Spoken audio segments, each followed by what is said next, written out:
Oh, it is indeed a very, very good evening, gentlemen. It's been a long while. We've not heard from each other. It is the 14th of April 2024. And I know I've not seen you guys in a while. And first of all, I want to apologize that we didn't have a show last week. Men only took a break last week, and we didn't tell you we took a break unceremoniously. But I'm happy to be back on the screen. It's been a while. I've always missed the conversations that have been going on since we came back. Jacob, Aliet, Levi, Conness, I've been on it. And also, you gentlemen have continued to keep the men only conversation going live, because this conversation is not only timely, but it is necessary that we begin to have the conversations around the issues of men. So we are not going to stop spreading the gospel of ensuring that men have a big conversations around the things that affect them. Talk about money, talk about relationships, talk about lifestyle. Every single thing that affects a man's life is a conversation that we must have, and we must have with a lot of honesty and in depth. And I know also last week tulipigwa, niliona kulikuwa na vita, I was being tagged na ambaye unaitwa wanasema sisi tunapiga our women sana. I saw today Jacob Aliet is here with us.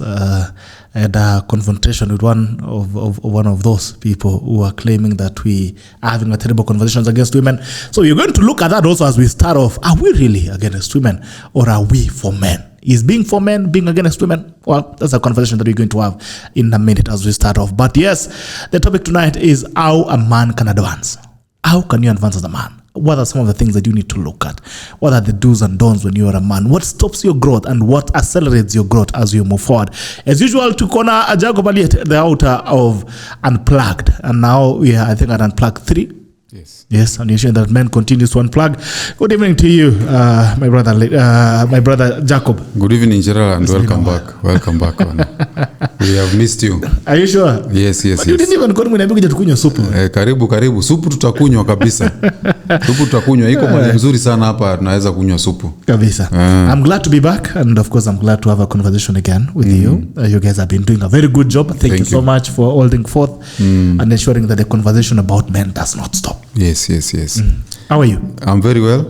It's very important to continue these conversations about men, because we can see the kind of mistakes young men are making, and even mature men are making. And when we have a society of weak men or men who don't have direction, everybody suffers. Both the men suffer and the women suffer. So it's very, very important that we keep these conversations and we provide guidance to the men who are listening to us and to the men who can listen to us. Yeah. So I've seen this week and the past weeks as well. I've been, of course, I've sijakuwa mbali na siko karibu. So I've been seeing the conversations that you've been having on the show, and I've also been seeing the conversations that have been happening online, especially the backlash from the other gender. You had a fight, I think, with a Makove at some point. You yesterday I saw there was something else which was raised in another show that you are picking up. We are picking up on, and also in the interest of the show and the conversations that we have, which are purely about men. Is men only, or the conversations around men necessarily against women? That's a good question, and I think it's good you bring it up, because it's important to clarify this. What happens with the demographic of women that we are dealing with when you are talking about men issues? There is a certain demographic of women that feel disadvantaged when men are more aware of the dynamics of women, when men are more aware of their own value in the society and in the sexual marketplace, and when men actually understand women better. So a number of these women react by saying that you're trashing women, for example. So for example, if biologically women's eggs are of their best quality between their late teens and late 20s. Beyond 30, they start declining in value. This is a biological fact. This is not something that we are saying. But many people are unaware of this, including women. Or rather, the women who are aware of this don't want men to know this. So when you tell men that women who are younger have much more better fertility rates than older women, then the older women feel that you're trashing women, but you actually are not trashing them. And what you'll also find is that most of the women who are complaining, they are older women who are single, who are looking for men. So the biggest challenge is that the society has been such that men have never been allowed to voice or to have preferences or standards. When men have standards, then they are called toxic. But women have always been able to have standards. Women say they don't like short men, they don't like broke men, and nobody tells women that they are trashing men. But when you start telling men about the kind of standard they should have, then you are told you are trashing women. So it's not very, very objective, but our interest is to make sure that men make the best choices and that we have a very strong society. So is it possible then to have this conversation around men without necessarily being seen to be attacking the opposite gender? Is it possible to strike a balance? Is it viable? It is not possible to strike a balance. Okay, it's possible to strike a balance, but that does not mean that you're not going to have people who are going to be complaining. Because first of all, there's this thing called victimhood, which is a culture or a practice that we have. And at the same time, what they say, the Swahili say mjinga akirevuka mwerevu huwa mashakani. So many times there are a lot of men who have been either in exploitative relationships or abusive relationships, and when they realize they're being taken advantage of, then these men are likely to change their behavior. And so the women who are in these positions of exploiting such men who are lack awareness, they may not like the kind of educational content that we are providing. Yeah. Now, that brings again to issues that affect men. Of course, we've seen the things that, mistakes that men have made before, and the cancel culture against men, and the cancel culture against conversations that involve men.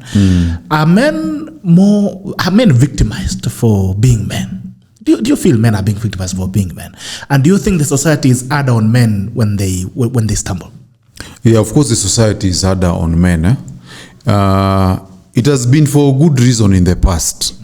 You see, for example, a situation where a woman she says she's sexually abused. The way the society has dealt with that in the past, the police, for example, this woman is normally given the benefit of doubt until the man proves otherwise. Justice is normally supposed to be innocent until proven guilty. But when it comes to sexual assault, it's actually guilty until proven innocent. But it is because we don't want to discourage women from reporting cases of sexual assault. So in that sense, it has really messed up men because of the Me Too movement, which is in the US. It has destroyed so many careers of men. If any woman accuses you that 10 years ago you abused me, even without evidence, if you're a public figure, it immediately destroys your stature and reputation in the society.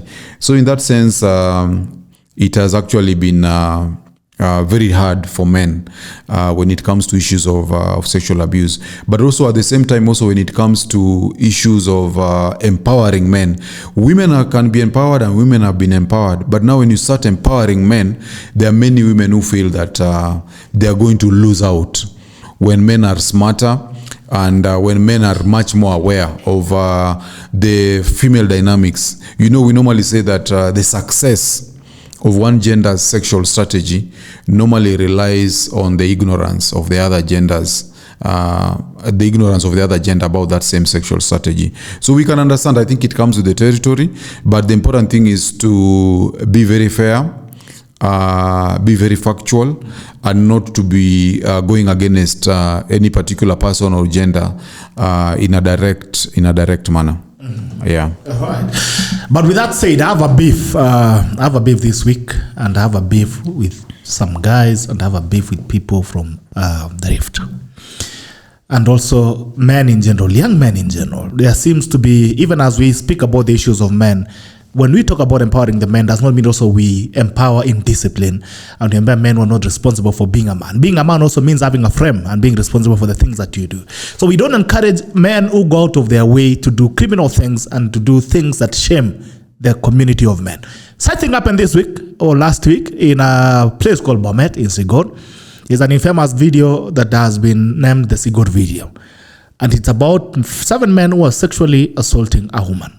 I don't want to have a conversation on what preceded that, what happened around before we go to that point.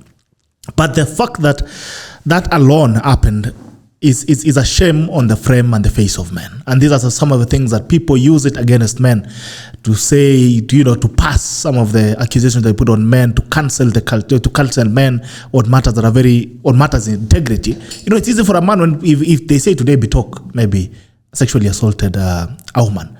I'll be guilty until I prove myself otherwise. And there's records already.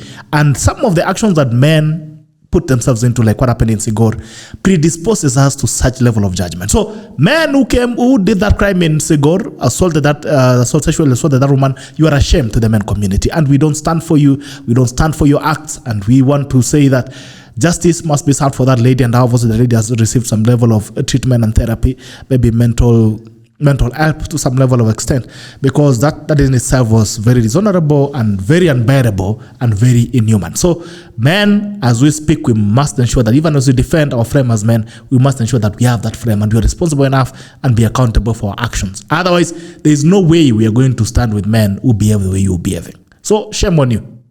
I don't know if you have any comments on that. Yeah, it was very shameful. That video, I watched it, was very horrendous and very, very distressing. So those are the kind of men actually who should be listening to us, because what happens when you see young men doing that, although I understand one of those guys was 38 years, I thought those guys were young, maybe people who just finished high school or they are teenagers, but I'm understanding that some of them were very mature. In fact, I was asking in whose house was this dastardly deed being done, and I'm told that guy is actually a married man. So those are the kinds of guys who need to listen to us. I think that for men to do those kinds of things, those are guys who have no purpose in their lives.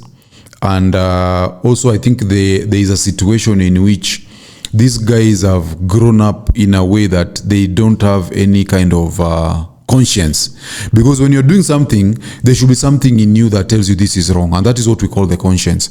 So I'm really wondering what would have blunted the conscience of these young men, and they don't look to be under drugs or intoxicated.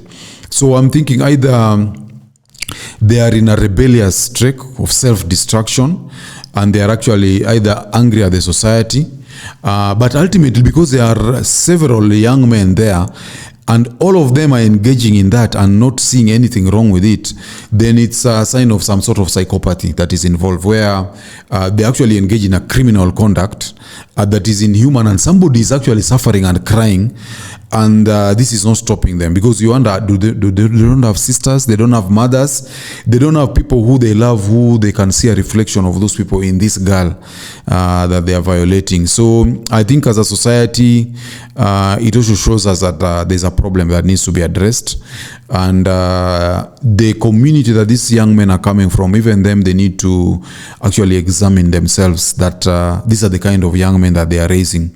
They need to find out, where did they go wrong? Is it that there are absent fathers or absent men in that community, and what is wrong with these young men? Because you see, what also happens is that when young men lack direction, they become very, very destructive, and those young men are basically destroying themselves, because now what will happen is they'll go to jail. They have destroyed the life of this young woman. She's going to be traumatized. She'll need a lot of therapy. I don't know whether she'll be normal again. So when you look at it, it's a net loss. Everybody loses. There's nothing to gain from it. So what will make young men engage in such acts is the men who have lost any sense of value, either in life or in themselves. So we really need to look into that. But also the question begs, Jacob. Are we, as a community or as a society, are we giving this a pass? Are we normalizing such actions? Because even when it happened, when the comments that you were seeing on Facebook, were people making memes out of it and jokes out of it, does it mean that as a society we've become so passive, continuously becoming so passive to very big things that, in the past would not pass? By the time you think about doing a thing, even just the thought itself, you know that there's a society behind you that will not tolerate that. But you're finding that this thing happens, the video is out, and people make jokes out of it. They even try to explain that maybe it was consensual, it was this and that. I mean, there's a lot of stories that come. I mean, and it begs, because the framing of a society majorly and the members of its society dependent on how the society is socialized. Are we beginning to become so passive and to encourage such behaviors? Because it's no longer abnormal anymore. Like the issues of same-sex relationships and all that, at first it used to be frowned on. But over time, people are beginning to make fun and it seems to find it a bit, they're beginning to be acceptable to it and find the community so passive to a lot of aggressive change that we are seeing, immoral changes. So the question begs, even as we speak about the community of men that these people come from, as a society, as all society, are becoming tolerant to these things? And what is influencing this level of passive tolerance on that behaviors? Yeah, I think we're becoming desensitized and disconnected, and I want to believe that like those guys, what they were doing, I think they've watched. There's pornography and there's something called extreme porn, and in extreme porn, that is where you have people who are going through very extreme forms. And very aggressive forms of sexual expression. So I want to think that maybe these boys were exposed to that, and they think that either that is normal, or they become desensitized to what is happening during sexual acts. So there is that part, but I also think that we need to find ways of connecting to each other, involving each other, and making sure that these young men, they don't become so exposed to a culture that is outside the norm that they actually lose touch with the reality. Because it's like they've lost touch with the reality. They're recording themselves actually engaging in a criminal offense, and the video is actually being availed. So they're incriminating themselves. So either they don't understand how the society works, or they're just psychopaths. Either way, we have to examine and understand what happened. Right. Yeah. Okay, moving on from that. So since it's Sunday, I hope they went to church, and how we have all gone to church. And we also need to take men only to the grassroots and get to speak to men and tell them what it takes to be a man with a frame. Yeah. Not just a man. You're not just a man because you're in a trouser. You're a man because of how you carry yourself, how you treat the women around you, how you treat people around you, how you take the society, and how you respect yourself. First of all, if you don't respect yourself, those are the things that you end up doing. But if you have some level of respect for yourself and conscience, there are things that you cannot do. Jacob has said there's a nudge within you that tells you you're doing the wrong thing. And even worse, you're even recording yourself doing a criminal. So once again, shame on you. And we need to ensure that we are raising better men and better boys. You were saying if we don't raise better boys, we don't have better men. So we must focus on raising better boys so that we can have better men. Now straight to the conversation of the day, and it's about how you can advance as a man. What are some of the things that you need to do as a man? We'll be covering almost 10 pointers on how a man can advance. So, and Jacob, since he's the expert here, mimi ni mkalimani. Jacob will help us run through what it takes for you to advance as a man. We start off, Jacob. Yes, so there's a background to this when you're covering this topic. Guys need to understand that the life experience of a man is very different from that of a woman, and that's one reason why we normally say that having a woman as a friend is not very useful for a man, because you don't have the same experience. You know, when a woman goes out with a man, many times the man pays the bill. So women have this experience of being taken care of. If you go to a matatu and you don't have your fare, maybe you've forgotten your wallet or your phone, and you try to explain to the makanga, the way he's going to handle you is going to be very different from how he handles a woman. And also what men must know when you're looking at advancing the society, an average woman does not want an average man. An average woman normally wants a man who is of higher quality or higher value than them. So it's very, very important for a man to understand how to advance. And normally, the way you advance in the society, there's somebody called James Allen. James Allen wrote a book called As a Man Thinketh. So, and what James Allen said is that your inner garment is basically your thoughts, the things you think about every day. It determines your outer garment. And also based on that, I can tell guys who are out there, if you are broke and you're watching this video, then it's because you're supposed to be broke. Okay? If you're in a bad place, maybe in terms of your marriage or just in terms of life, it's because that's where you're supposed to be. Because your life is a total sum of all the decisions you've made or all the actions you've taken or failed to take up to this point. So it's a sum total. And people also need to understand that the way the world is actually the way it's supposed to be. And I'll give you an example. When you take pebbles, okay, you go to a beach and scoop the sand at the beach, and then you shake it in a jar.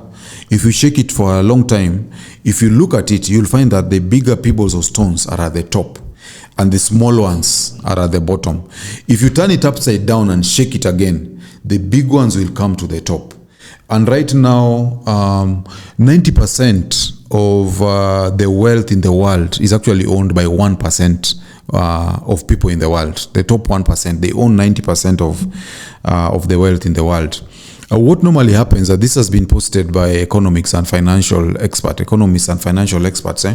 If you take the entire wealth in the world and distributed it equally to everybody in the world, the entire population in the world, if you give it another 10 to 20 years, you will find again the rich people again will be rich and the poor people are going to be poor. And it is because of the kind of mindset that the rich have that the poor don't have. It is because wealth is not just about creation of wealth, but it's also about sustaining wealth. You must be able to sustain wealth. And in many cases, the people who are poor or who are broke, they lack the mindset that the rich people actually have. So that's what we want to talk about, the kind of the qualities and the actions that every man needs to take in order to advance in the society. And right now in the society, the way the world is, as a man, if you don't advance, if you don't make yourself a man of value, a man who is of status in the society, you become invisible, especially because of social media. Because social media has made it possible for women to be able to access and see the top 20% of men. And that's why we also have single mothers increasing, because women only want the top 20. These are the average men, they don't want them. They'd rather remain single mothers. So that's one of the biggest challenge we're having. So one of the most important things that all men must have is ambition. A man must be ambitious. That means you need to be able to set yourself. But also, don't you think you are being a bit hard on men? Mm-hmm. What about the process? Because you could be broke today. Tomorrow you have something. Okay. Why are you ignoring the space of process? The process. Are you not being a bit hard on men? Okay, Yeah. So of course, if you that's just an idea. yeah, it will be maybe something happened or you made a poor decision, but always there's a reason why you're broke. Okay, we normally say that money comes from work done. So either you're not doing the right work, or you're not doing the enough work, or you're just making poor decisions with the little money that you have. So in any case, the important thing is to realize that you are in control of your life, at least to some extent, as far as finances are concerned. So the first thing is to have ambition. And there are good ambitions and there are ambitions that are not good. You need to have the ambition that aims to make an impact in the world, a significant contribution. Because what happens in the world is that human beings, they reward value. That is why Bill Gates became the richest person, and people like Zuckerberg are also very rich, because they provided to the world a solution. They provided some certain value. So money always follows value. If, for example, you are a very good comedian and the people find you very funny, people will pay you to be able to enjoy your jokes if you're a comedian. If you're a very brilliant person and you come up with ideas, then people are also going to be able to pay you for those particular ideas. So that's the first thing that men need to have. You need to have some ambition. Ambition is what is going to drive you to take certain action. Without ambition, actually, most men become useless. And that is why you find young men engage in the kind of acts that we were dealing with, we were talking about just now. If those guys had ambition, they probably wouldn't be there in the first place. They are there either because they are idling, or they're keeping the wrong company, or they are spending their time doing the wrong thing. So if you're busy chasing a certain ambition or a certain purpose, it actually puts you in the right trajectory. And you'll find that if you have friends who are moving you away from your ambition, then you're going to start avoiding those friends so that you're focused on the right thing. It also gives you some restraint. It tells you when not to go over. Yes. There are things that you know if you do, the consequences will be putting your ambitions at risk. So, yes. I mean, I totally agree with you. Purpose gives you direction. Ambition railroads you. It puts you on a certain pathway that, you know, if you make a mistake, you'll be off your path. So if you don't have ambition, you can always sway. Like things always find you by chance because you have no direction. There's nothing railroading you. There's no conscience. There's no purpose to chase. So I think that's a powerful one. As a foundation, as a man, I think we begin from a man without ambition, first of all, is a man without direction. Yes, and it's very important because people don't take this thing very seriously. Eh? You know, sometimes I get guys who tell me that you can tell someone about something and then they tell you maybe it's not that serious. And that's why I was saying earlier, if you are broke, you are supposed to be broke. Because, and one thing people normally forget, the amount of effort it normally takes to become a millionaire or a billionaire. It takes some very crazy amount of obsession. We normally say your obsession become your possessions. My book, Unplugged, has been a bestseller in Nairobi now for the 3rd year. But what it took was a number of years waking up at 3 a.m. in the morning when people are sleeping. Many people who want to become very good writers, when I tell them what it takes, they just give up. They say, apana. But that is what it takes. And you'll find that many people who are billionaires, the kind of failure they have gone through in terms of businesses you are starting and failing, the kind of dedication you have to put in terms of taking care of your business, the kind of lobbying, advertisement, marketing that you have to take. If many average people are told what it takes, they normally give up. And that's why I say that if where you are, if you're in a certain place, it's because that's where you're supposed to be. Because many people will readily tell you that they're not willing to do certain things, either whether it's waking up early or whether it is making a certain sacrifice. Because many times you have to sacrifice something for you to get something else in exchange, either in terms of your sleep, or if you want to sacrifice in terms of pain, maybe you're looking for fitness, or if you're overweight and you want to lose weight, you have to give up on some certain food that you like and so on. There is always a sacrifice involved, and many people are not willing to make that sacrifice to move them from where they are to the next thing. So that's the first thing. You have to have ambition. Okay. The next thing is that you have to build capacity, and you need to build capacity for greater victory. And many people have seen situations where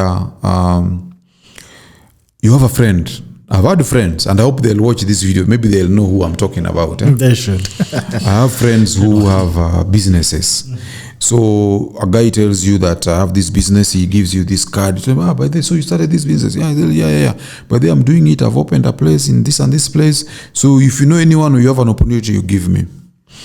So one day you actually have an opportunity, and you tell this guy now, by the way, there is this client, or even you, ama we mwenyewe ni client, unamwambia ulisema unafanya nini? Aya, ebu, what I want you kuja ufanye hivi, nipatie quotation, udeliver. Okay? You find a guy, he'll first come, maybe you overprices, unasema, okay, fine, I'm overpriced, lakini ni sawa, ni best yangu, acha ni promote. You give the guy a chance to deliver that particular service. The guy now, something that's supposed to take 2 days, he takes 1 week, he starts taking you round and round and round. And that is where guys fail.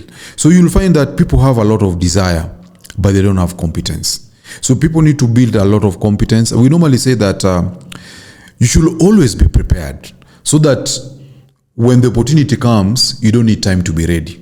Okay? Always be prepared, so that when you get the opportunity, you don't need time to be ready. You should always be ready. When the opportunity comes, you grab it, you hit the ground running, as we normally put it. So that's one problem that many guys have. Or somebody wants, is in a position, but he wants a promotion. When the day is, when he's promoted, he realizes suddenly that, people normally have these early board meetings at 7 a.m. or 6 a.m. before even people arrive in the office.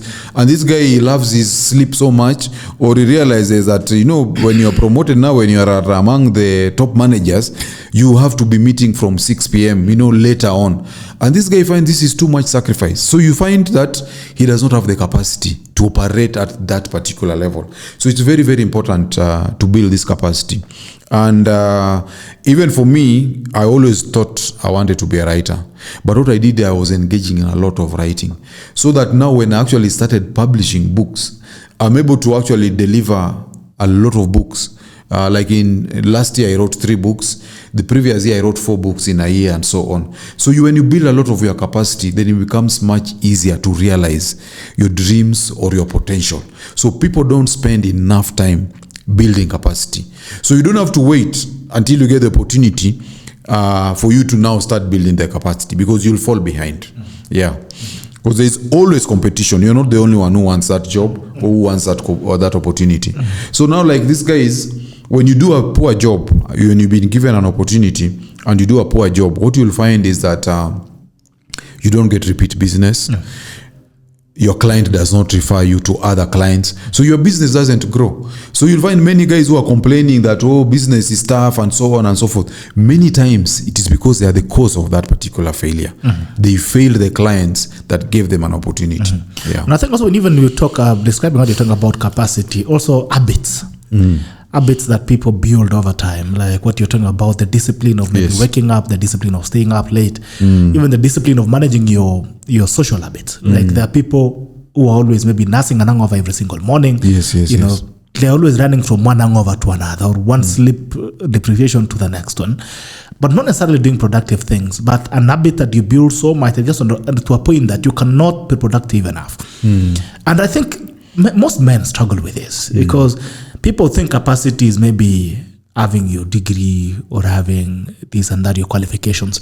But I want to believe that capacity has more to do with your habits, how you socialize your habits, and how you discipline yourself to an extent that you can always tailor yourself to deliver. And there's a lot of people that you see. There are people you've seen in the workplace who have jobs they don't do because they don't have the discipline to deliver. Either they're always high or they're always absent-minded because they're always carrying a sudden burden. So even as we speak about capacity to deliver, we need to speak about the discipline of habit. Exactly. Yeah. Actually, that is the third point, personal habits.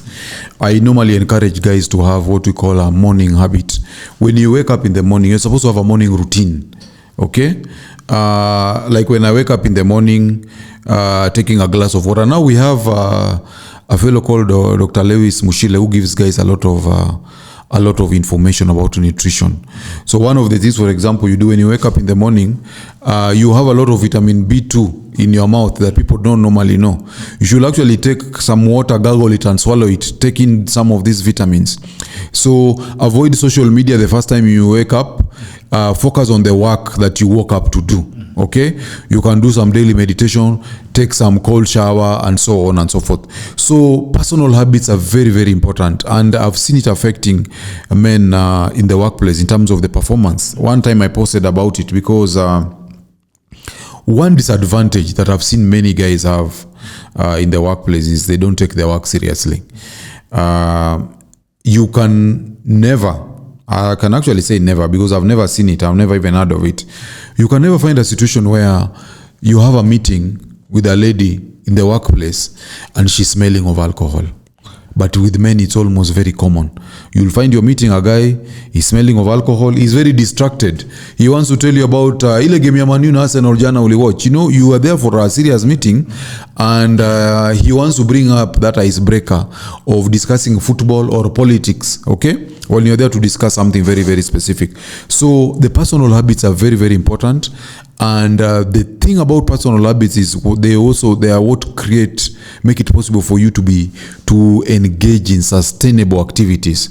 Because without discipline, you're not able to deliver in the long term, and you're not able to maintain consistency. So even if you have developed capacity, then you find because of your discipline, you cannot, because of lack of your good habits, you cannot deliver. I'll give you an example. I have a generator. And there is a fellow who has been repairing that generator for me.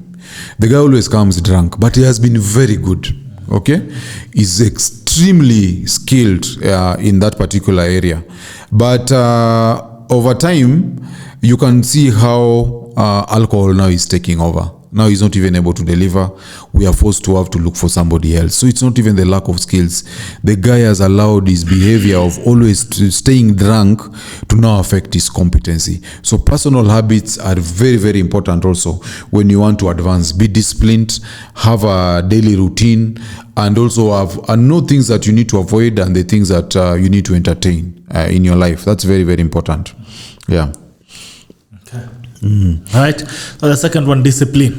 And I think this is the biggest call for men. Men hardly build an habit, first of all. Like a continuous habit. Ataamka leo, kesho aseme nimeshindwa. Or stays disciplined for a week, the next one amezama.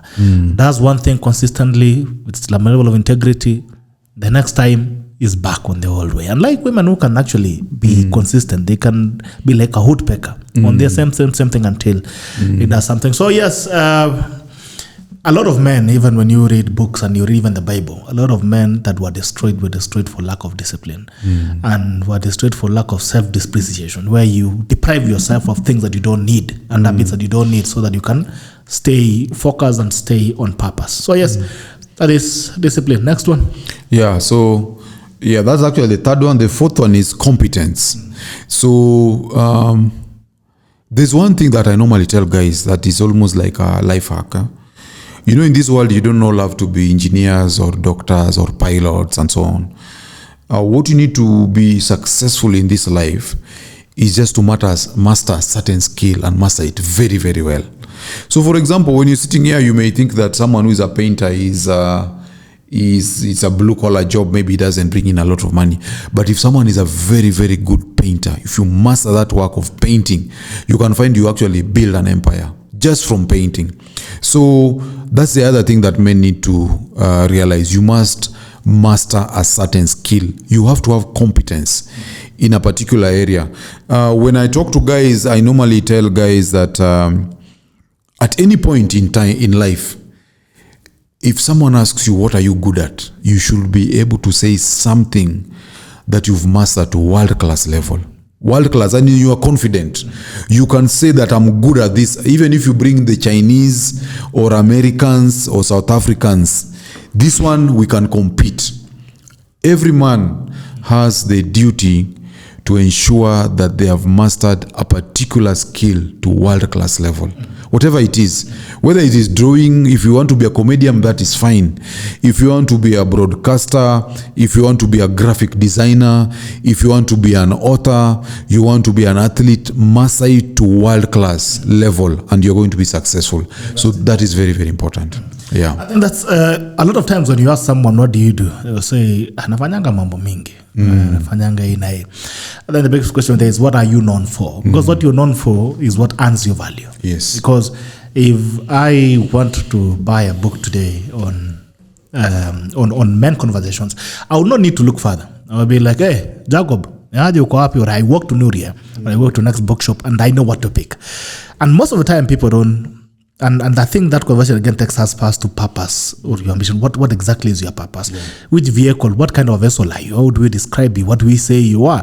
Every single thing, even this microphone is written clearly. This is a brand, something what it does. If someone calls out a name Canon, you know it's a camera. Yes. You know? Yes. So I think it pays to be known for something and something that you've mastered, that you can deliver with your eyes closed. Exactly. And when someone speaks about you, when someone hears an opportunity somewhere, they can always say, I know someone. I know a guy who does this.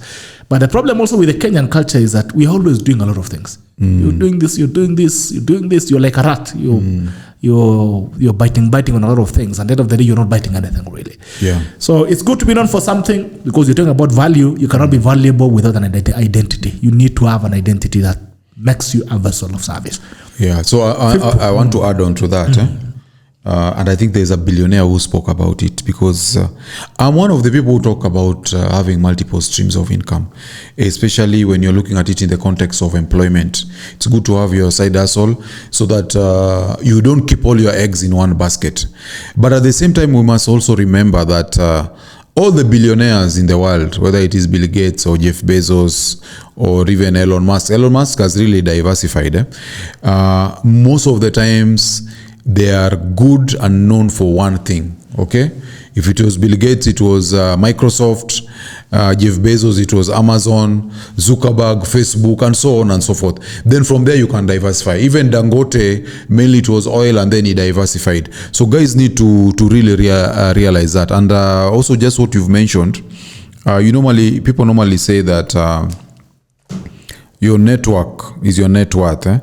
But where we are going into the gig economy, that's why it's also very important. People need to know, what are you known for? Because that is what creates referrals for you. And behind this idea is men must reject mediocrity. Don't be average. Average people become invisible and they become forgotten. Don't be average. You have to differentiate yourself from the pack. And men are created to operate in dominance hierarchies. If you have a certain field that you've decided to go into, whether it is medicine or nursing or athletics, be dominant, be the champion. You have to fight to become the best in your field. Don't be satisfied with average. Don't be satisfied with mediocrity if you want to advance in the world. Remember, that is the topic we're talking about. If you're going to become a champion or the best in your field, automatically you're going to advance. Yeah. You must invest in it. Yes. And also, people don't want the sacrifice of getting there. Yeah. The sacrifice of advancing. It's very easy to hear the motivational speaking about, man, you're a strong man, you can pull a truck. But people don't want to go to an extent of building the body that you can pull a truck. So people don't want to pay the price of being known for something. Yeah. Because it doesn't come cheap. Like you're saying, you being known as an author for Unplugged, which is now your branding. When someone talks about Unplugged, even if it was in another way, even if you're dealing about unplugging a car, whatever, unplugging a car plug or something, the first thought would be, I know Jacob. But it has taken you paying a price. Take a sacrifice of time, take a sacrifice of resources, take a sacrifice of discipline. It has taken you even the days that maybe you wanted to give up, if we've all wanted to give up in things that we do. But a lot of people don't have the resilience to build that. I mean, even as we tell them about getting this trait to be able to advance, is it also possible to talk about the price that you have to pay for it? Yeah. Yes. So that's very important. I normally tell guys, if you want anything so badly, if you want it so badly, ask yourself, what is the price you're willing to pay for it? If there's no price you're going to pay, normally it's something worthless. But anything that is important requires sacrifice. You'll either be forced to wake up early, or you have to sell something so that you can buy it, or you have to go and beg somebody you will never want to beg. You have to humiliate yourself and so on. You have to go through, in the gym we say no pain, no gain. Normally there's a lot of injuries that lie in the way for sports people, for example, or people who are into fitness, or if you want to get a certain body shape, there's a lot of sacrifice that you have to make. So that is where perseverance comes in. You must be able to persevere. And we talk about what we call outcome independence. You see, like for me, when I wrote my first book, the people who came for the book launch, just my friends, neighbors, a few people that I was with in high school, and some colleagues. Okay, normally that's the circle of friends, normally about 250 people. The second book the same, the third book the same, the fourth book the same. I never became discouraged. Fortunately for me, I always knew it was going to be a long journey, because I had looked at the stories of other authors like Stephen King and so on. And most of the time, they were saying they blew up on their 7th, 8th, 9th book and so on. But even if I look at stories of even our successful local musicians like Calligraph Jones, for the longest time, he was just singing for free. Okay? Yes. He had even to disappear at some point to do manual jobs. Yeah. So many times you just have to do something for free, because you're developing your capacity and you're developing your skill. And also, more importantly, we talk about building a reputation with yourself.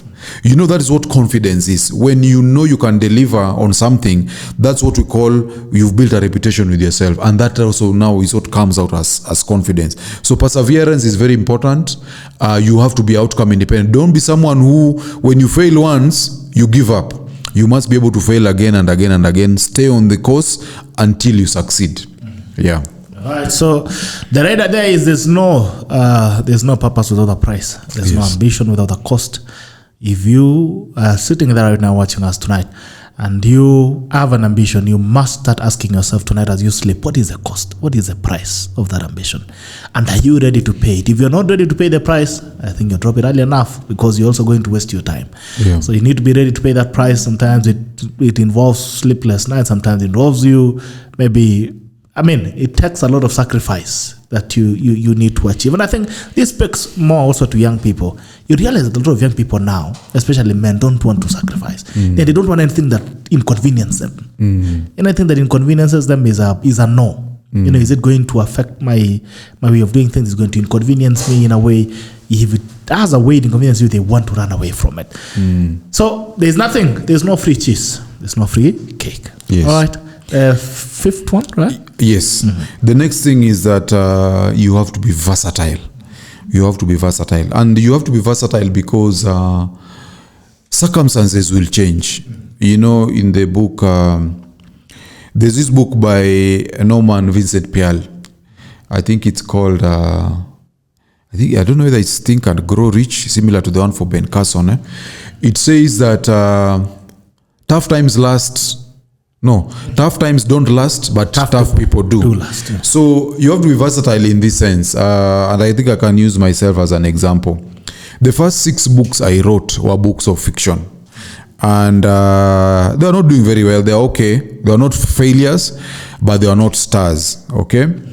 So when it came to when COVID happened, and I researched on intersexual dynamics, because I saw a lot of marriages collapsing all around me, I wrote an nonfiction book called Unplugged, and it has performed very well. But I'm imagining a situation if I pigeonholed myself and said, me, I only write fiction, I will still be writing the books that nobody knows about until now. So as a man, you must be able to... Jacob, you mean you've written 6 books? I've written 14 books. 14 books. I've written 14 books. Yeah.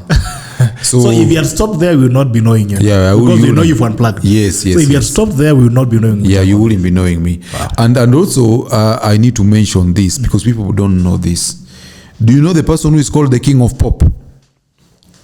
King of Pop? King of Pop. Has to be Michael Jackson? Michael Jackson, yes. Michael Jackson. You see, the thing most people don't know about Michael Jackson is that the songs that we know that Michael Jackson sang, like Thriller, Blood on the Dance Floor, Heal the World, and so on, they're about 30% of all the songs he sang. 70% of his songs we don't even know. Okay? So not all the songs that Michael Jackson sang became hits. The ones we know are the ones that are hits. So guys need to understand that. So and that's also why being dynamic and being versatile also are important. If you look at even people like Fally Ipupa and Koffi Olomide and so on, the kind of songs they sing are not always the same. Some are fast, some are slow. Some are fast, some are slow. So they move and see which one is actually performing well. Myself, I work as an IT project manager. I started working on IT. I love IT, but I always knew that my biggest love is writing. Mm-hmm. So I did not say now, because I want to be an author, I cannot work as an IT guy. But you say I'm an IT guy, I cannot be. Yes. So, and I think there's a saying they normally say, kama simba kikosa nyama anaweza kula nyasi. Anakula nyasi. That is now what to call being versatile. But imagine simba akijikaza ati kama kuna nyama, you will starve to death. You have to starve to death. So you must be able to be flexible, be very dynamic, have situational awareness so that you can read a situation and make judgment so that you have the long-term view of things. I've seen situations where someone lost their job during the COVID. Many people lost their jobs. And you suggest to someone that why don't you try your hand in this business? Okay, maybe it's not a very big business. It can be a hawker or he can sell some certain things. But this guy says, no, I cannot do that. Wacha tu niende ushago. Kazi ikipatikana nitarudi. Mtaniita. So this guy is rotting in ushago because kazi nani atakuitia kazi imepotea, kazi hakuna. Watu wangapi wanatafuta kazi? Watu wanatafuta kazi wengi sana. So you find siku moja kuna jamaa kwa Shamakoko usema ule jamaa alikuwa wapi wananipinda. The opportunity to always serve the people around the opportunity. Exactly. And that's one thing I also told myself when I came to Nairobi. Nilisema Nairobi sitoki unless nibebwe kama nimekwisha. Lakini ya kupanda gari mimi mwenyewe nisema naenda Eldoret. Hiyo nayo ni uongo. And that's why I survived. It was difficult, it was hard, but I knew I'm not going back. There are many things I didn't know, but I knew one thing. Urudi. Na pia linisaidia siku anafaa ya kurudi. So you see, that's very, very important. And that's why I tell guys, you see that kind of mindset you have. Utapata kuna jamaa amesota huko ushago, wewe akikuangalia, he thinks it has been easy for you. Anaona kina nani nao ya kutuna bahati alichaguliwa ama alipewa. Ametoka juzi hapa. Juzi tu tulikuwa tunamuona hapa. Hiyo ni kuangukia aliangukia. You see, but he is not willing to make such a sacrifice and to have what we call resoluteness, where you become resolute. Unasema, this is how I'm going. That is how you get to success. You have to be resolute. Unaamua kama mbaya. But you see a number of guys they give up, anasema hapana, kama ni hivyo acha ikae, acha tu mimi niende ushago, kama ikikosekana acha ikae. You see, at least madhe atanipea ugali. Madhe atanipea ugali. Unaenda kusumbua mama yako huko, unaambia madhe hata kuna njaa, lunch sijakula mpaka saa hizi. Your mom is now an old woman, you expect her to feed you. Na wewe umeacha wanaume wenzako Nairobi wanangangana. So guys, you have to be dynamic, you have to be versatile. Don't fix yourself in one track. But also when I'm saying this, we also have to remember that you need to be able to be objective, because unaweza kuwa una blunder. Like for example, you started a business that is it was poorly conceived. Okay, maybe you've opened a business, customers hata wako wewe ulikuwa unataka tu your business. You know, there are people who start businesses because they want to start the business. Maybe they saw someone doing what, or they saw someone doing. I've seen so many people doing that by the someone has kama M-Pesa. Watu waliona kuna M-Pesa akasema nasikianga kuna do, kila mtu akafungua M-Pesa zinakutana line karibu 70. So unashindwa nani atatoka. Exactly. Ama someone has always had a dream of owning a boutique or a garage, anaifungua tu, yeye anafikiri customers watakuja. Instead of first of all angalia hii garage nikifungua hapa customers watakuja aje, how will people know that this is my garage, why will they come to my garage, how do I differentiate myself from other garages? So as a man also, kama umeblanda, correct yourself. Okay, usikwame hapo kwa hiyo blanda yako, time inaenda and you're making no progress. Because also I tell guys, don't confuse activity with progress. The fact that you're doing something every day does not mean that you're actually progressing. And also speed with direction. You know, sometimes you can be speeding in the wrong direction. Yes, you can be speeding in the opposite direction. So it's not about speed, it's about having the sensitivity to know exactly where you want to go, marking your target and moving, resolutely around it with a lot of strategy. Okay. So yeah. So that's very, very important. I think there was that joke of inaitwa taplenge yama inaitwa nini? Taptengele. Tap dollar. We have these young boys from our universities who've done some IT and they're very talented, but they get some shrewd guys who tell them, "Nani wewe umesoma IT? Unaweza nini? Umesoma ethical hacking. Unaweza hack system." Ati sijas hack, lakini maybe naweza jaribu. Akwambia usijali, kuna do hapa tunaweza make. So you find a guy recruits a very young guy from university, wanaanza kuhack system hata kama ni a bank. Wanaanza kuingia kwa account za watu, sijui wamekufa. Unajua kama hizo nasikia siku hizo it's very lucrative. They look for idle accounts that are not active for a few years or months. Wanaeka pesa hapo, wanaanza kutoa. And these boys, you find a boy is suddenly anaomoka tu, ananunua gari, ananunua nyumba, and many times hata wazazi they don't ask questions, they are very busy receiving. Kijana wetu anafanya kazi kwa bidii sana. So you find in a few years this young man in his 20s ako na magari kubwa kubwa, ako na nyumba, then they disappear. Because when these guys realize that the police are closing in on them and they realize you are the loose end, they just get rid of you. So that just adds to what you are saying, that you may be going very fast but in the wrong direction. Yeah, so do the right thing. If you're earning money, earn it in an ethical way. Don't msikuwe na haraka. You know, some young guys, mtu anataka kuwa na Range Rover in his 20s. Sometimes your ambition is okay, but sometimes it can also lead you in the wrong direction. So be very measured, do the right thing, do ethical things, don't engage in criminal activities. And maybe you need to test that question more, especially on young people, because there's also the element of peer pressure now. In the social space, like you said, the social space has given people a space for blood pressure, peer pressure. You see people, your age mates are doing things and people are driving, they're driving this and that. They are putting it on your face, and a lot of young people get lured into these things until they disappear. That's when you start asking questions. Hey, kwani Jacob alikuwa anafanyanga nini? And parents also don't ask these questions. Your 22-year-old who is in campus is coming home, they're saying they're building your house or they're driving that, and you don't even care. So maybe you need to, because there are parents who are listening to us and watching us this evening, and also young people who are watching us. I mean, there is no shortcut in the process of life, but there needs to be a bigger message in terms of just doing things because you feel you're under pressure to be in a certain, so maybe drive a car like Jacob is driving, live in. And those are things that people are just showing you on social media to lure you. What is the big message to parents and to these young people? Yeah, so this is very important, and it is one of the reasons why young men they choose kuwekwa. Unaona hii mambo ya kuga, anachukua young man in his 20s anamweka kwa nyumba huko Athi River kwa apartment kama chiwawa. Kama chiwawa. Sasa yeye ananyorosha huyu mama anaenda kazi, akikuja ananyoroshwa, and this guy is just playing video games at home. Alafu akichoka naye anamtupa nje. This young man gets depressed.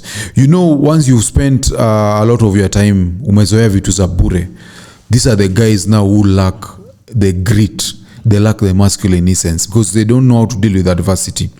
So guys need to be very patient and be able to handle adversity. There is dignity and respect in hard work. Don't look for shortcuts. I normally tell guys, and this is just it's a yardstick, because sometimes you see young men doing wrong things and even their friends don't know they're doing wrong things.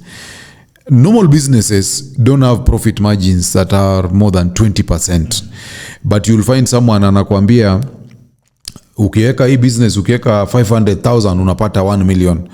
Ukiweka 1 million unapata 2 million. That one is a con game. Either wanauza drugs ama wanafanya money laundering, whatever it is illegal. Ama ni wewe ndio unaoshwa. Ama ni yes. Ama ni wewe ndio unaoshwa. So guys need to know these things, and if you see your friend also is moving very fast, when it comes to money, there are really no miracles. You're either providing a product or a service. Na kama ni product unauza, profit margin is about 20%. So it takes time before you become very, very rich. And unless umekuwa entrepreneur ama umepata pesa fulani, because you remember we had that case of some mzungu sending some girl $1 million in their account, university student. So sometimes some guys you doing money laundering, wanajifanya ati mnapendana, ati sasa hiyo ni mapenzi. We also know these cases where people want to deposit money in your account and then they withdraw. Alafu unapata kumbe hii pesa ilibiwa na wanapata ni wewe ulikuwa unapewa hii pesa. So guys need to be very, very careful. As we normally say, there is no free lunch. There is no free lunch. Just remember that. No free lunch. Okay, next. The next one is you need to have courage. And courage here is looked at as the ability to take risks. Sometimes people lose opportunities because they are afraid of taking a risk. And this I think is linked to a point I'll make next. When I was writing Unplugged, you know, the nature of Unplugged is that it's controversial. It's controversial because the nature is disruptive and it challenges what people normally assume to be true or take for granted. So if you look at it, someone who lacks courage will shy away from that, because, you know, people will say you hate women, you are toxic, you're trashing women, and so on. Some people are going to say you are bitter, and so on and so forth. People will shame you. But if you know that what you're doing is right and it is authentic and it's resonating with your heart and with reality and it's grounded in fact, you're supposed to be able to proceed and do it. Don't be afraid of the flashback and so on. What do we call it? Don't be afraid of the flack that will come out of it. So that is number one. And even in terms of business also, many people fail to take or to exploit business opportunities because they are risk averse. So many times you need to be able to have courage to make a decision. Even when it comes to things like political leadership, maybe you felt that your ambition is to become a leader or a politician. Go for it. If that is what you want, go for it. You must have courage, because lack of courage, normally lack of courage just masks the fear of failure. So you should not be afraid to fail. People who are afraid to fail normally do nothing. And when you do nothing, you become nothing. Yeah. Kuoa ni shida. Yes. Because even to vibe, you have to have courage enough to come and say hi. Yes. You know, I like you and all that. So yes, a lot of people actually, they say the cemetery is full of a lot of treasures that will never be. Yes. There are people who had ambitions, there are people who had a lot of talent within them. They had a capacity to do things, but because they just feared, they had no confidence, they had no courage to make the first step. That is where they lost it. Sometimes you and your breakthrough and your dreams are just carried away. That taking that leap, exactly, saying I'm going to do this, might be the miracle and the magic that happens between you and where you're going next. Yeah, so I really like to encourage guys, because even right now, you know, when I was celebrating my birthday this year, I asked myself, because my book has really had an impact more than I even imagined. I asked myself, if I die now, would I have any regrets? And I realized the regret I would have is a certain book I want to write. And when I said on Facebook what I want to write about, many guys told me, Bernard, don't write that book. You stick to masculinity issues. Don't write that book. Don't write that book. So you'll find that everybody has a certain image of who you are or who you should be. And people will try to box you into that. Okay? So have courage. Be who you are. Be authentic to yourself. Let me ask you, what's the most daring thing you've ever done? That thing that you did trembling and fearing, but you said, I'm going to do it if I die. Writing Unplugged was not easy because even some of the ideas in it, the people who are close to me were not very comfortable with the ideas.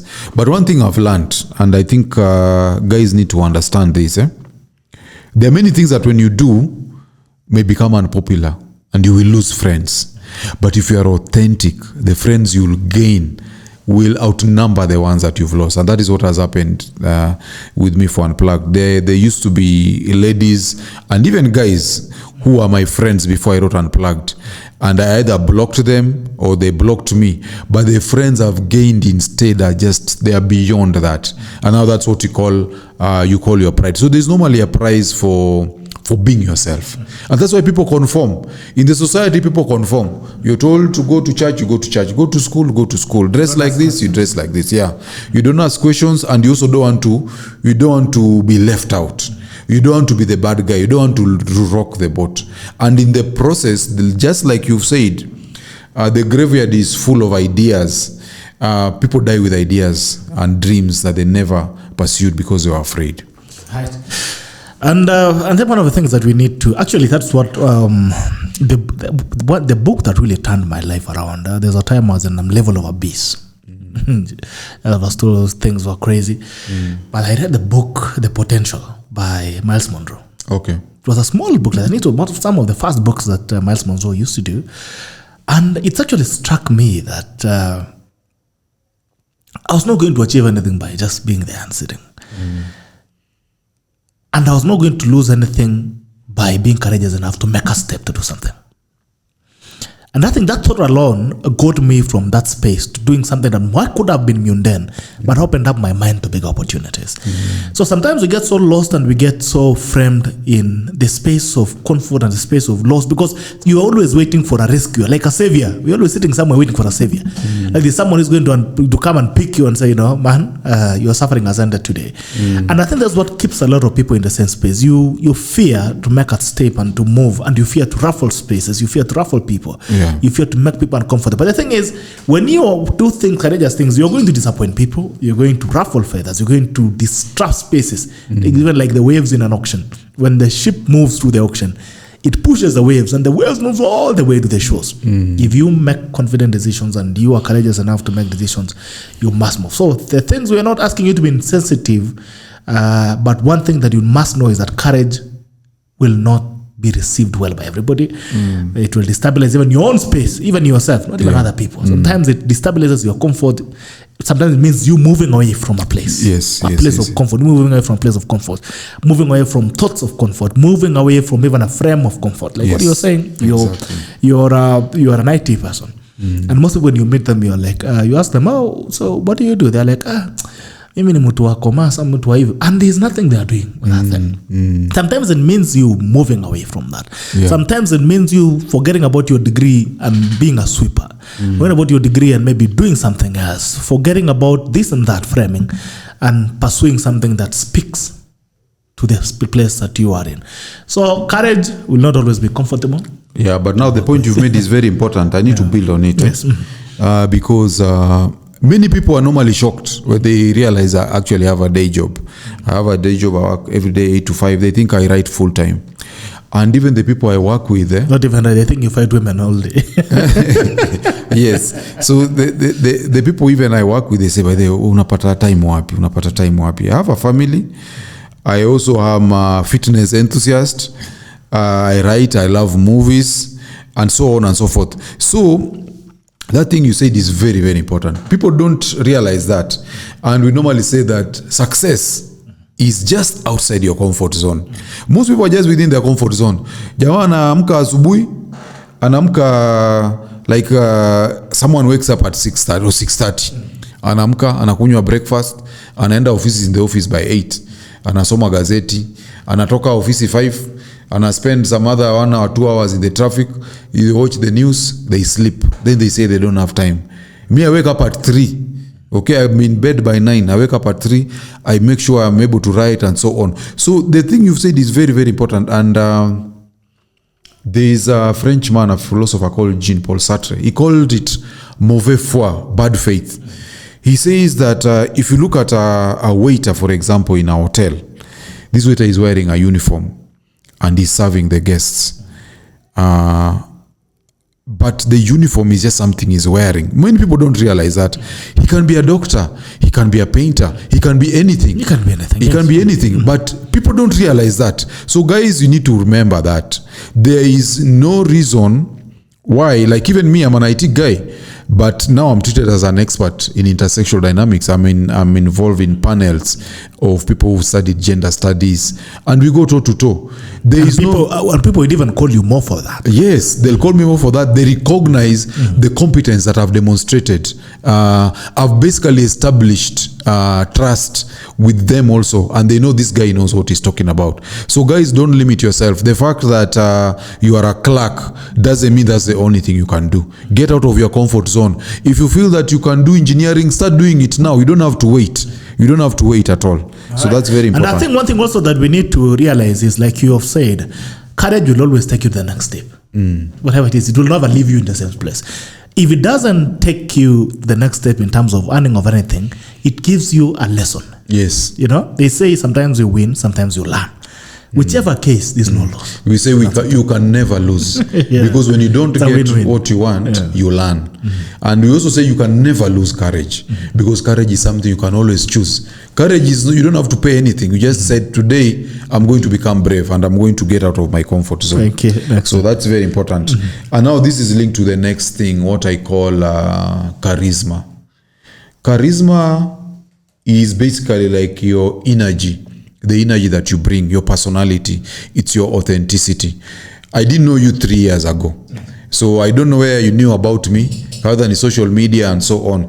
Even Lynn Ngugi, who now I'm going to have, I think, a second show with. It's just being yourself. Guys need to realize that. Don't be shy to let yourself out. Okay? Let yourself be. Kama uko na sauti mbaya, hiyo ndio sauti yako. Kama uko na sura mbaya, hiyo ndio sura yako. It doesn't matter. You know, people pull themselves back and they hide themselves from being seen and being heard because they are afraid that they will not be accepted. While in reality, what you are can actually be very, very appealing to certain people. And I normally tell guys, coffee, not everybody likes coffee. But coffee is really liked in the world. There are people who hate the taste and even the smell of coffee. But coffee is really loved worldwide. So it's the same thing with persons. Not everyone has to like you, but there will certainly be people who will like you, who will like your content, who will like how you speak, who will like your energy. But those people, they will never like you until you take the chance and step out of your shell. So that is very, very important. Charisma is what is going to create a network of people around you. That's how you're going to create friends, and that's how you're going to become liked and loved in the world. So build it, be authentic, and come out. Yeah. And you just reminded me by saying that, you reminded me about the greatest TikToker.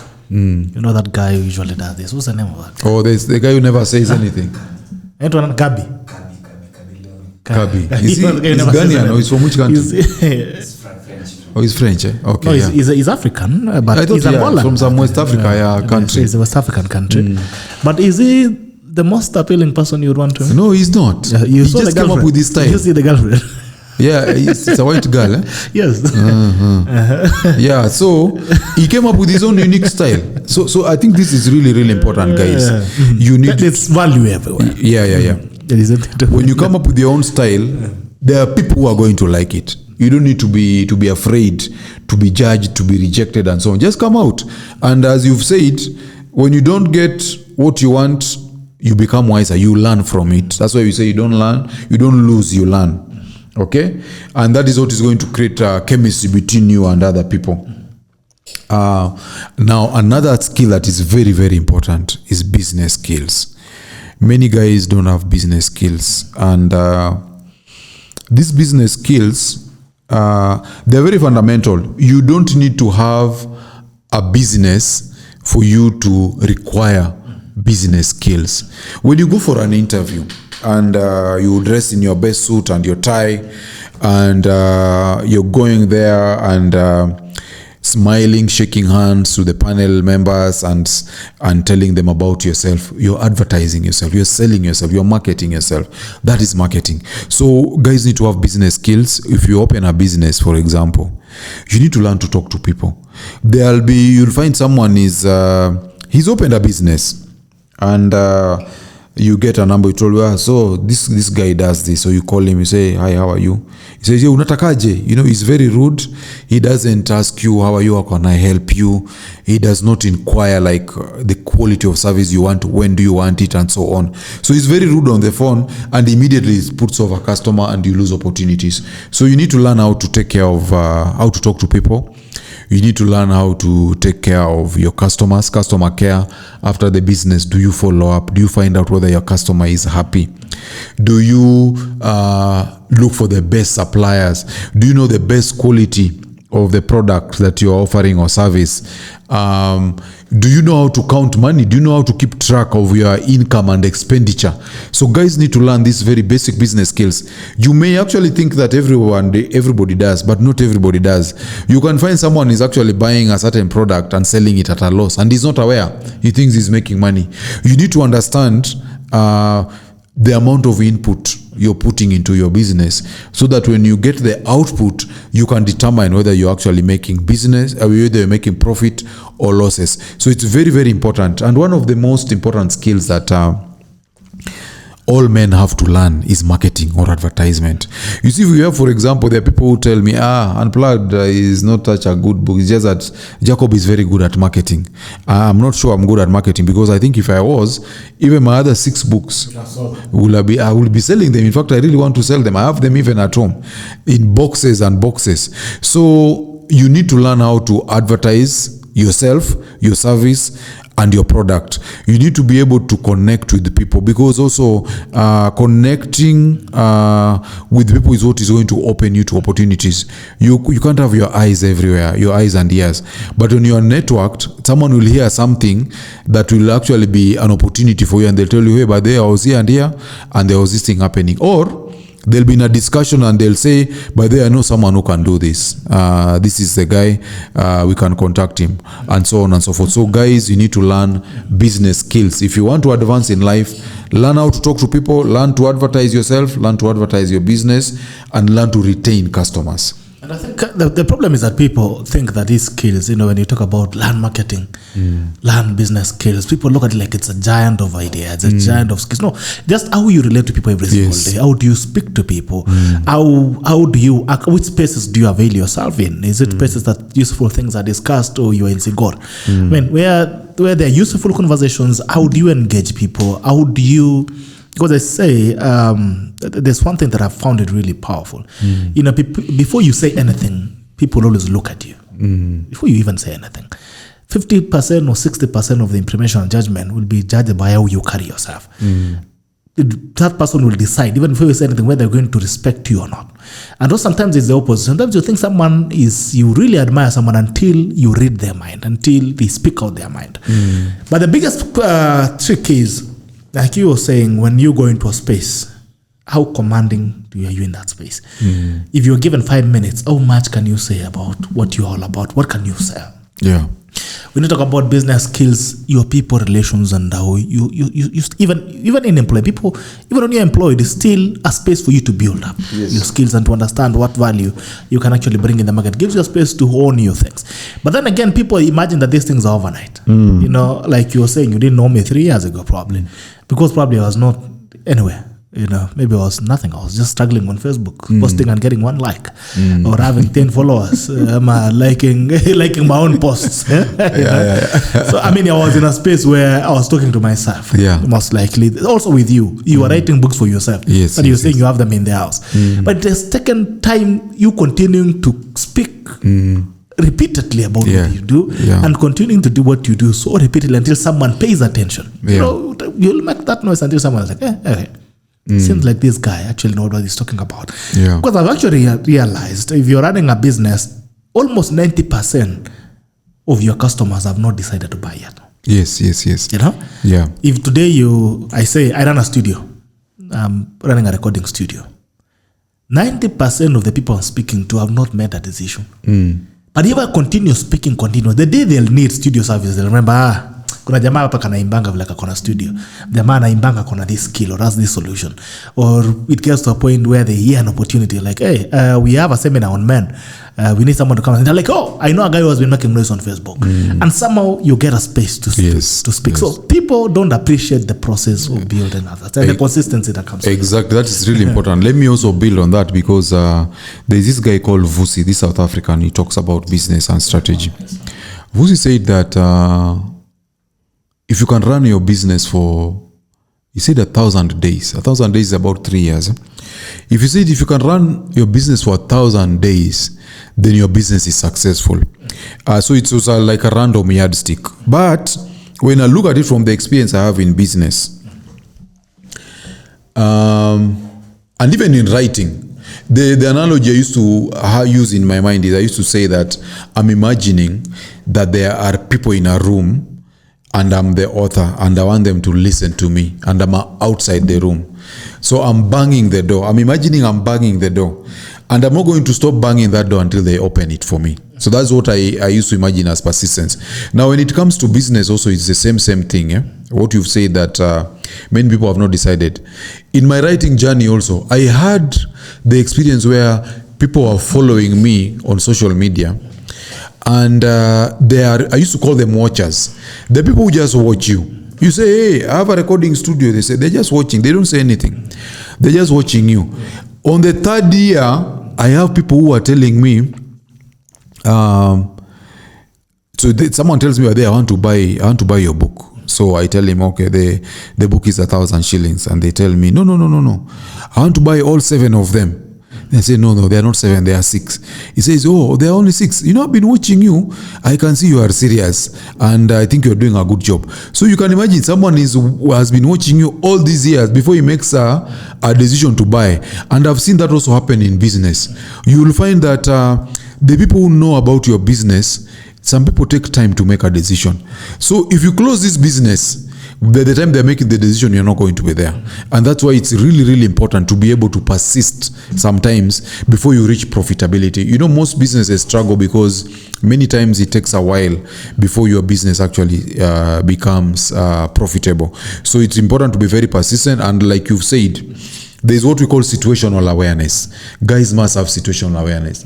And this thing we're talking about, by the way, it is not just advancing in business. Even in terms of intersexual dynamics, there's something we call game. When you are growing up and you're young, you'll have to learn to talk to a girl. Kuweka msichana box. It's about advertising yourself. Unajiuza. Unamwambia unampenda, unamwambia utamnunulia ice cream, utampeleka Nyali and so on. That's advertising yourself. So these are things guys have to learn and they are very, very important to survive in the real world. Situational awareness means that if I go to a place where my boss is, ama tumeenda party, I must know the things I can say and the things I cannot say in the presence of my boss. Some guys lack situational awareness and they lose opportunities because of that. Like your client has called you, unaenda huko, maybe umeenda kama umebeba tumbler iko na pombe, unaona? Ama umeenda kama unanuka pombe and you're going to meet your boss or a potential client. You lose that business. So it's very, very important to have situational awareness in all in the way you're managing your affairs, in all situations. That is how people judge you. How you present yourself is very, very critical. And I normally, when I'm talking to my children, I normally talk to them about the importance of presenting yourself. That's how people judge you. Like if you're approaching somebody and you're looking at the floor, you cannot make eye contact. You cannot speak audibly. You are mumbling words. You know, you're looking sideways. Already this guy knows you lack confidence and they lose trust in you. Because even you don't have trust in yourself. Because the trust you have in yourself is a trust that people will always have in you. I always tell guys that the person who is convinced always convinces the person who is not convinced. Okay? If I start telling you that I can fly, I say, where is he fly? I tell you, no, I'm serious. I can actually fly. Utaanza kushinda, maybe he can fly. Ebu fly basi tuone. You see? So when the kind of confidence that you're projecting, even in business, when someone tells you that I want you to be supplying 200 bags of potatoes every week, if you express doubt yourself, that guy is not going to have confidence in you. Lakini ukimwambia 100 bags peke yake ndio unataka, mimi nitadeliver hiyo. Unataka siku gani every Monday nitadeliver. Then unaenda kutafuta our suppliers. But if you start saying, hey, 100 yote, hey, hiyo itatoka wapi? Hata kupatia hiyo business. So guys need to know that the way you present yourself is how people are likely to judge you and to buy you at face value. Okay, so those are, I think, some of the ideas that guys need to bear in mind. If you want to advance yourself, this is very, very important for men, because men are success objects, women are beauty objects. Men are born without value and they must build themselves to become men of value. So those are some of the ingredients that you need to become men of value in the society. Men who have status and men who are able to maximize their potential. Yeah. So on that note, I was actually, when I was scrolling, I was trying to look for a story that I did some years back. I think I did some years back, around 2017, I think. And it was a story about a businessman, one of the biggest business people that you'll have, a billionaire. The country who started off an industry, and their specialty is actually cement. They started up in Nakuru, and they were doing cement in an industry that had been dominated by very serious players at that point. And when I asked him, the one I just walked into, because I was working for someone at that time who were their friends, I was working as a peer. So once we stepped into a meeting and I saw him, and he just said, in the first 5 minutes I was like, how did you get here? And what has kept you so long? Because he still has the discipline. He goes to his company, he's aged now. He's an old man now, but he still find him in the office. In the morning you'll find him in the office doing the things that he does. And I asked him, this thing that you've been doing for all these years, and there's a culture that Africans don't have, even in terms of hereditary wealth. You don't find it in Africa. But I asked, because an Indian, this thing that you've been doing for all these years, and it seems like right now is when you're getting the success. It seems like this is when we're hearing about you at your age. And now it's your sons who are running the business. How did you get here? How long did you do this? And he told me about something called windfall, that every man has a windfall. But sometimes the biggest question is, will your windfall find you open? And he was telling me about that for the longest, for many years and decades, they were even selling at a loss. But they knew this is what they wanted to do. And they knew someday kuna kamulango katafunguka. And the big question was, in whatever you're doing, when your windfall comes, will it find you open? Right? When Unplugged comes, will you find you still writing? Yes. If you are stopped at your 5th book, you're stopped at your 6th book, you're given up, you're like, man, this writing thing seems like it's not for me. Books are not moving. Nobody's talking about it. If your windfall that started, I think, a couple of years ago, it found you close, do you think would you be here? I wouldn't be here. I wouldn't be known. And that's the big thing that you're telling me about, that every human being and everything that you do has a windfall. It doesn't matter if it's business, it doesn't matter if it's a job, it doesn't matter if it's a skill and the value they bring to the market.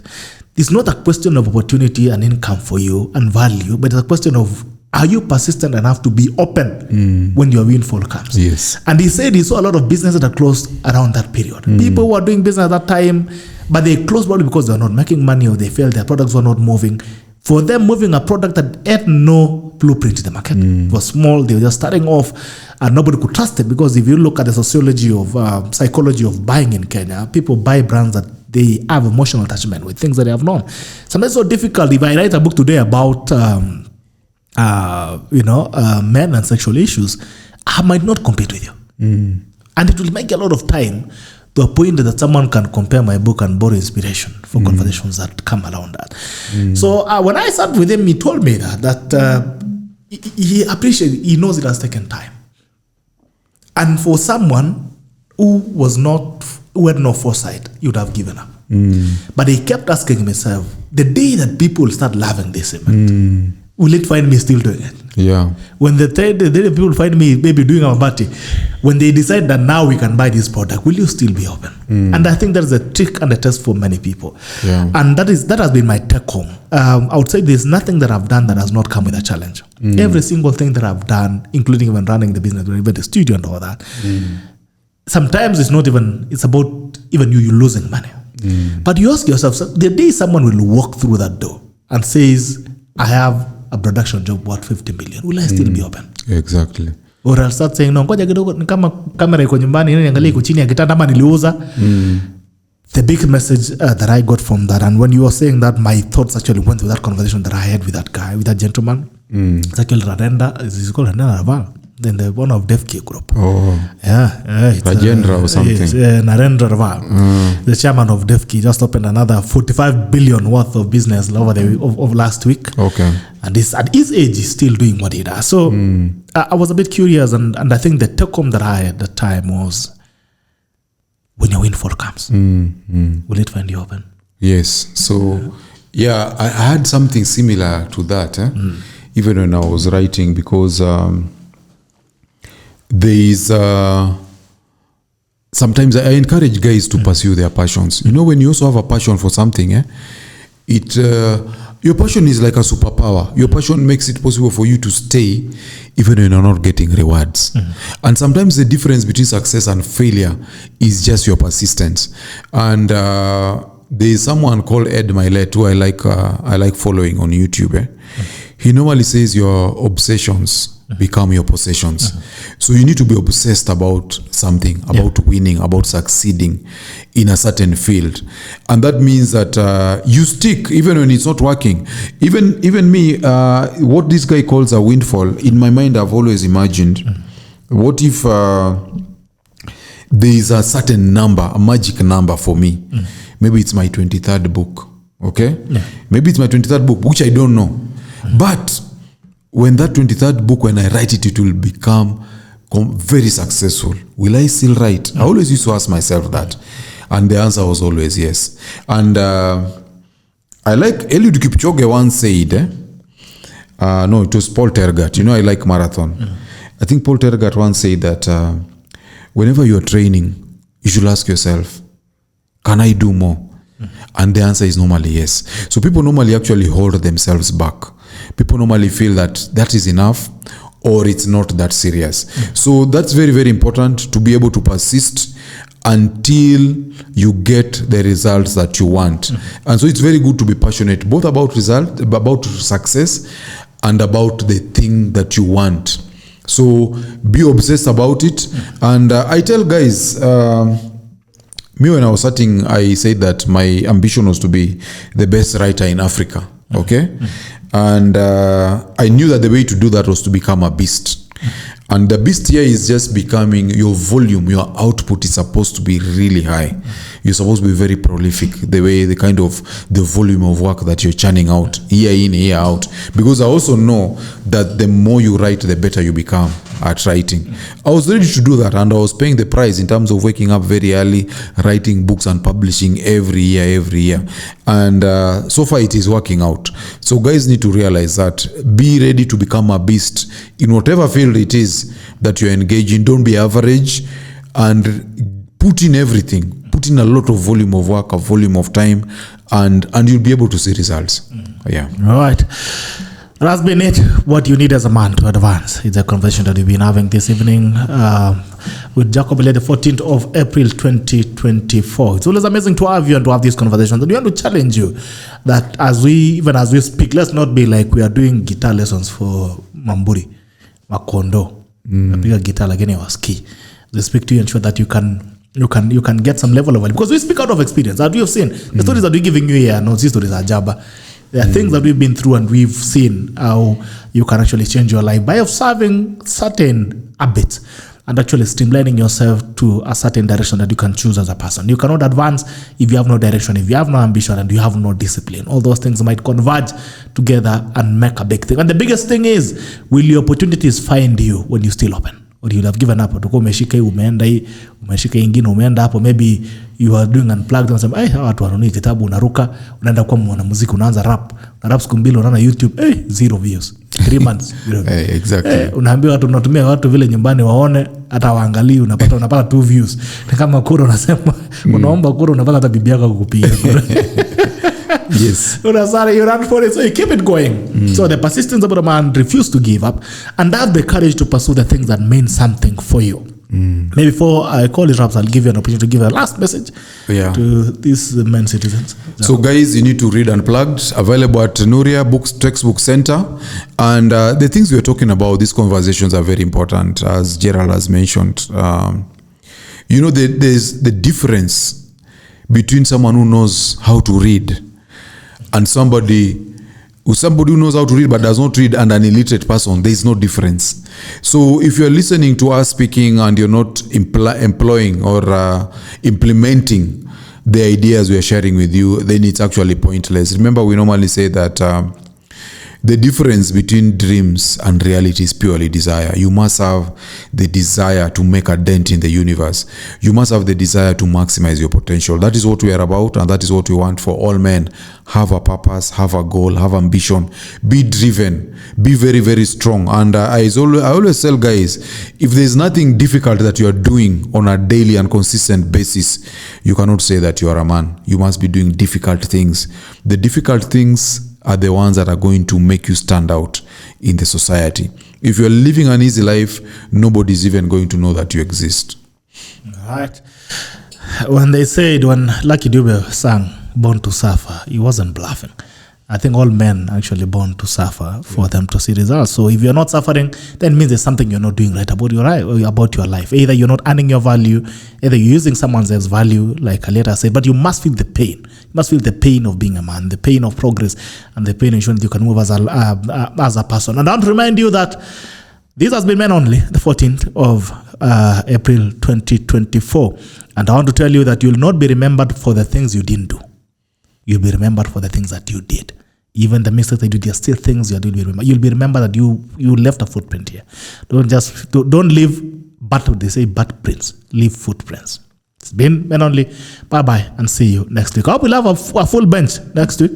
We see how we can build a conversation. I've been thinking of good friend here. Says the time these guys they had asked for Kibe. I was thinking he's texting me, he's around. He's in the end, he's having a good time there. So we'll have a conversation with him. We see we can have another bench. Safi kabisa. Asante sana, always a pleasure to have you, and we encourage everyone to listen in, including women, because women are raising men who are raising boys, and if you don't raise boys well, you'll not have men. Decide to not have men. Until next week, have a great evening. Bye bye. This is GERALD Bitok, and I love you. Right back. Bye bye.